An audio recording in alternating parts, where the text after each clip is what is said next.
প্রস্তাবটা হুজুরের কাছে আপনি বলে আসেন যে আমার ঘর থেকে এই প্রস্তাবটা অ্যাকসেপ্ট করতে পারে না, গ্রহণ করতে পারে না। আল্লাহর নবীর কাছে আনসারী সাহাবী বিবাহের পয়গাম প্রত্যাখ্যান করার জন্য ঘর থেকে যখন বের হয়ে যাচ্ছে, এমন সময় ঘরের ভেতর থেকে সেই মেয়েটি ডেকে বলছে, আব্বাজান আপনি কোথায় যান? আপনি এবং আমার মা দুজনে মিলে যে কথোপকথন করেছেন পর্দার আড়াল থেকে দাঁড়িয়ে আমি সব শুনেছি। আপনারা এই সাহসটা কোথায় পেলেন? কার প্রস্তাব আপনি প্রত্যাখ্যান করতে চাচ্ছেন? আপনি কি জানেন না আল্লাহ কোরআনে কি বলেছেন? বাবা বলছেন কি বলেছেন? তাহলে বলো। যেখানে আল্লাহ পাক বলেছেন ইদা কাদাল্লাহু ওয়া রাসূলুহু আমরা, যদি সিদ্ধান্ত আল্লাহর হয়, সিদ্ধান্ত যদি রাসূলুল্লাহর হয়ে যায়, ইমানদার বান্দা বান্দির ওই ক্ষেত্রে নিজের মতামত ব্যক্ত করার কোনো সুযোগ থাকে না। যেহেতু আল্লাহর নবী সাল্লাল্লাহু আলাইহি সাল্লাম আমার জন্য জুলাইবিবকে পাত্র হিসেবে পছন্দ করেছেন, আপনি রাসূলুল্লাহর কাছে গিয়ে বলবেন আমার মেয়ে আপনার দেওয়া প্রস্তাব হাসি মুখে মেনে নিয়েছে। সুবহানাল্লাহ জুড়ে বলেন।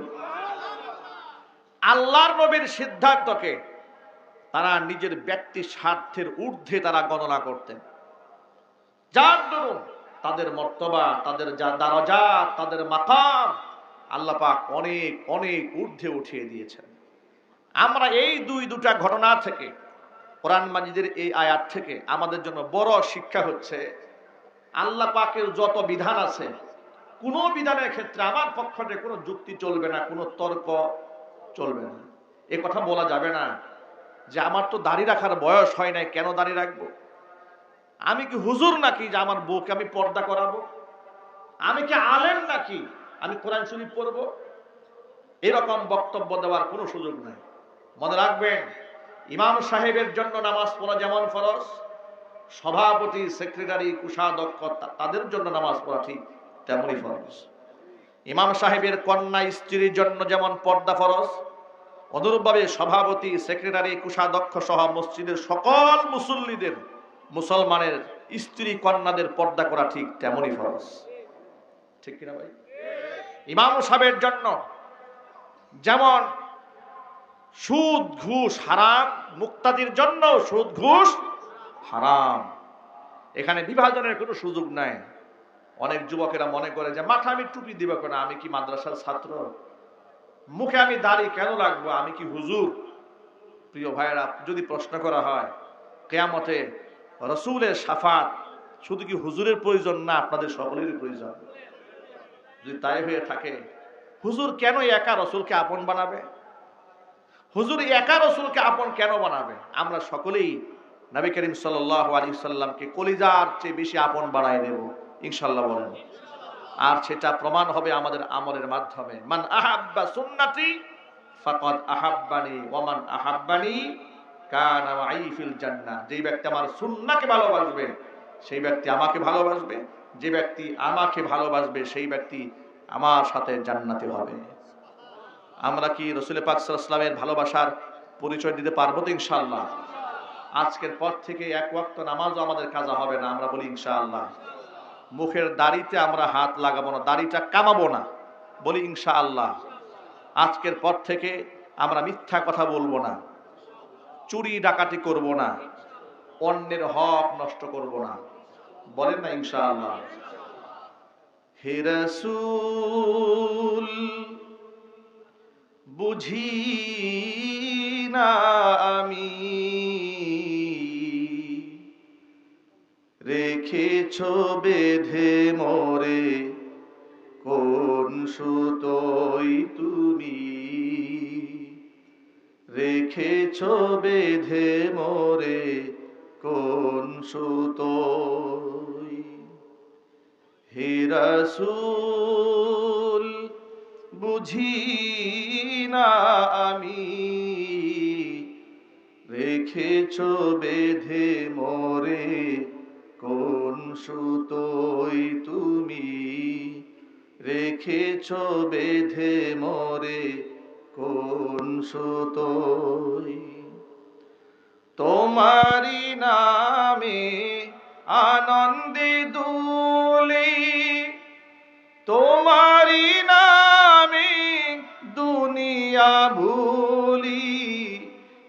জাদু রাখা ওই নামেতে,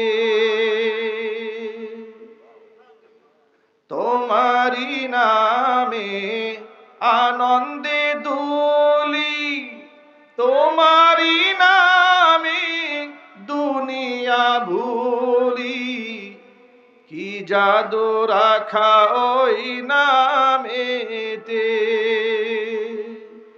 খোদার পরশে যে নাম আরশে, খোদারি পরশে যে নাম আরশে, নাম মুহাম্মদ শুধু মধুময়। হে রাসূল বুঝি না আমি,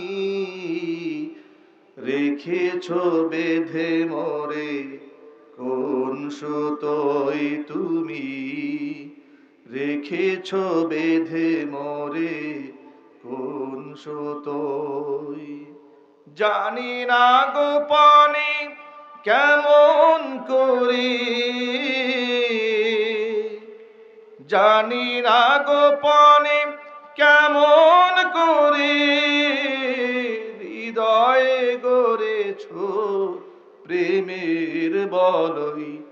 হে রাসূল বুঝি না আমি, রেখেছ বেঁধে মোরে কোন সুতোয় তুমি, রেখেছ বেঁধে মোরে কোন সুতোয় তুমি, রেখেছ বেঁধে মোরে কোন সুতোয়। আল্লাহ পাক নবী করিম সাল্লাল্লাহু আলাইহি ওয়াসাল্লামের মোহাব্বত দিয়ে আমাদের অন্তরকে আলোকিত করে দেন। সকলেই জুবন আল্লাহুম্মা আমিন।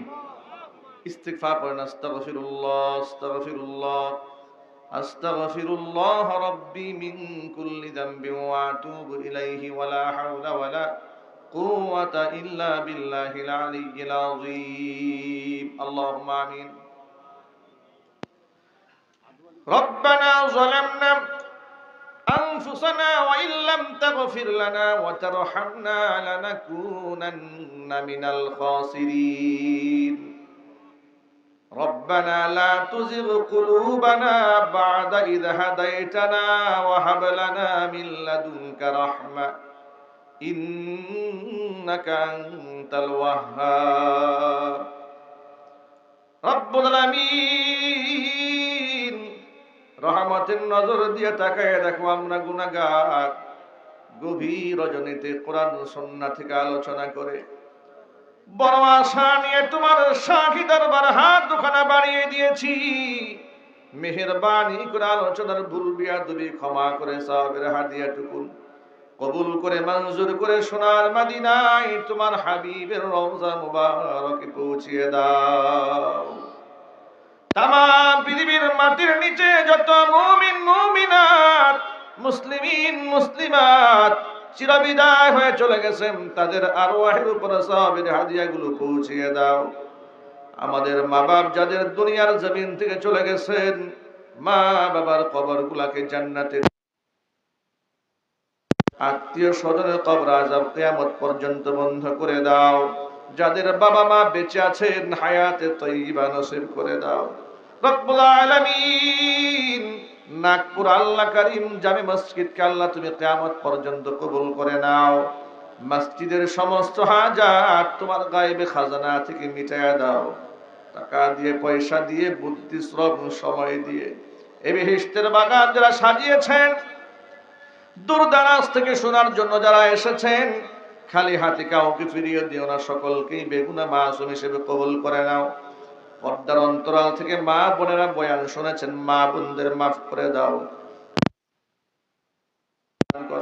স্বামী স্ত্রীর মধ্যে মহাব্বত না থাকলে মেহেরবানি করে মহাব্বত পয়দা করে দাও। আমাদের মা বোন স্ত্রী সন্তানদেরকে আবেদা জাহেদা সালেহা কানিতা হিসেবে কবুল করে নাও। রব্বুল আলামিন অত্র মসজিদের সাবেক সভাপতি দুনিয়ার জমিন থেকে বিদায় হয়ে গেছেন, মেহেরবানি করে জান্নাতুল ফিরদাউস তার ঠিকানা বানায়া দাও, তার জিন্দেগীর সমস্ত গুনাহ খাতা মাফ করে দাও। রব্বুল আলামিন বর্তমানে যারা দায়িত্বে আছেন, ইমাম সাহেব, খতিব সাহেব, মুয়াজ্জিন সাহেব, সভাপতি, সেক্রেটারি, কোষাধ্যক্ষ, সদস্যবৃন্দ, মুহিব্বিন, মুতাআল্লিকিন, সংশ্লিষ্ট ব্যক্তিবর্গ যারা আছেন, সকলকে আল্লাহ দ্বীনের খেদমতে কবুল করে নাও। মসজিদের খেদমতের ওসিলায় জিন্দেগীর গুনার খাতা মাফ করে দাও। রব্বুল আলামিন বিগত 3 দিন তাফসিরে যে সমস্ত উলামায়ে কেরাম কোরআন সুন্নাহ থেকে বয়ান পেশ করেছেন, সকলকে হায়াতে তয়্যিবা দান করে দাও। প্রত্যেক বছর আরো সুন্দর আয়োজন করে বেলাল ভাই এবং তাদের সহযোগী যারা আছেন সকলের নেতৃত্বে আরো সুন্দরভাবে মঞ্চ সাজাতে পারেন সেই তৌফিক দান করে দাও। যারা টাকা দিয়ে, পয়সা দিয়ে, বুদ্ধি, শ্রম, সময় দিয়ে সহযোগিতা করেছেন, আল্লাহ তাদেরকে তুমি মাফ করে দাও। তাদের জানে, মালে, ইজ্জতে, সম্মানে ভরপুর বরকত দান করে দাও। অত্র এলাকার সমস্ত মুর্দিগানের কবর আযাব কিয়ামত পর্যন্ত বন্ধ করে দাও। রব্বুল আলামিন জামিয়া মাদানিয়া আরাবিয়া গাজীপুর মাদ্রাসাকে তুমি কিয়ামত পর্যন্ত কবুল করে নাও। রব্বুল আলামিন মাদ্রাসার ছাত্র, গার্জিয়ান, মুহিব্বিন যারা আছেন, আল্লাহ তাদের সকলকেই তুমি কবুল করে নাও। রব্বির হামহুমা কামা রব্বায়ানি সগীরা, রব্বির হামহুমা কামা রব্বায়ানি সগীরা, রব্বি লা তাদারনি ফারদান ওয়া আনতা খায়রুল ওয়ারিসিন, রব্বি হাবলি মিন লাদুনকা যুররিয়াতান তাইয়্যিবা ইন্নাকা সামিউদ দুআ। ربنا هب لنا من أزواجنا وذرياتنا قرة أعين واجعلنا للمتقين إماما رب ارحمهما كما ربياني صغيرا تقبل منا إنك أنت السميع العليم وتب علينا إنك أنت التواب الرحيم سبحان ربك رب العزة عما يصفون